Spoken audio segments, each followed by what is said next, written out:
So I finally figured out why the internet was so bad yesterday. It was because there was a big storm and a lot of leaves fell, which we just raked up, but now they're coming down again. So I think we're gonna wait till all the leaves have gone off the trees, but I mean those trees are blowing up there. It's around 40-something degrees out here. Super cold water. Whew.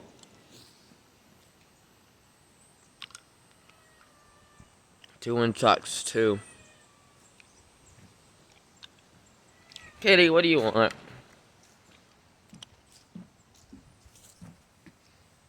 There it goes.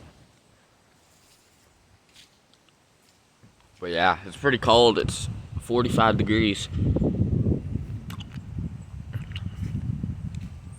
It's both the wind socks.